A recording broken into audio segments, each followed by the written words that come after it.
Yeah, Mark Weiss has taken some of the most memorable photos that helped define one of the rock's most iconic era, the 80s. And he joins us now from his home in New Jersey. Mark, great to have you on the show. Hi, how are you? Thanks for having me, David and Belinda. Pleasure, mate. Look, this is about your book, The Decade, The Rock. This is the decade that I grew up and fell in love with music, including a lot of the photos that you took at that time. Tell us about your book.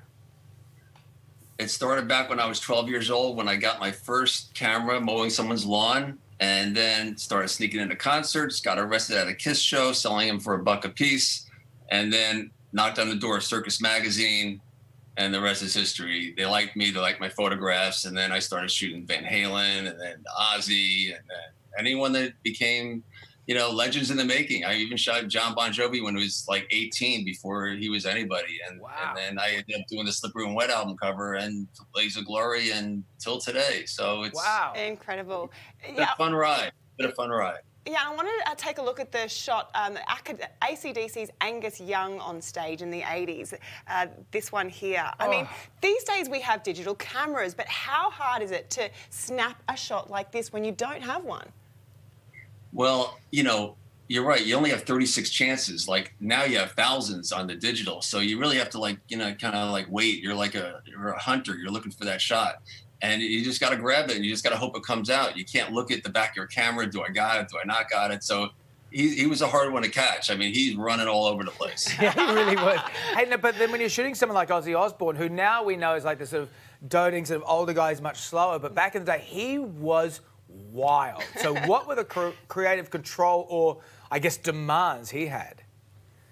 Actually, he didn't have any. You know, like when I first shot him, I was only 21 years old, and you know, it was the first time I shot him. It was for Circus Magazine for the cover, and he kept asking me, like, "Is this okay, Mark? Is this okay?" And he like kept asking me, and he kind of gave me the, you know, the respect as a photographer, and gave me the confidence to really hone my craft. So I really owe a lot to him, because here's the Prince of Darkness, Ozzy Osbourne, that was in Black Sabbath, asking me, this punk kid, Mark Weiss, like, is that okay, Mark? Is that okay? And so, like, you know, still to this day, we're like family. You know, it's an amazing relationship that I have with Ozzy and his whole family, actually. That's such a cool story. I mean, you mentioned before that you snapped Bon Jovi for the Slippery When Wet album photo shoot in 1986.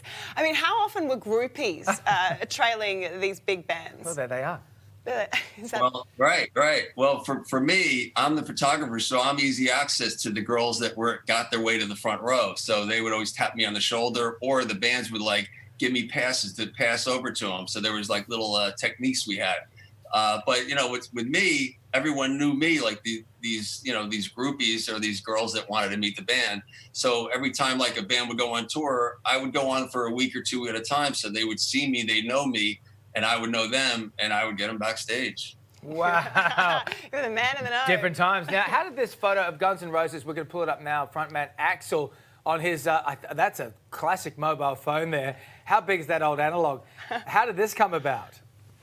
Well, that was at the Sunset Grill. They were after Appetite, after the tour. They were kind of chilling out. Axl has a beard there, and we're just chilling. I just wanted to do, every time I go to LA, I'm from the East Coast, I would like see who's around, who's in town. So I saw Slash at the Rainbow, and I, you know, tried to find out if other band members were there. So they were all in town. So I called their publicist up, and I said, why don't we just do an impromptu shoot? Let's go to the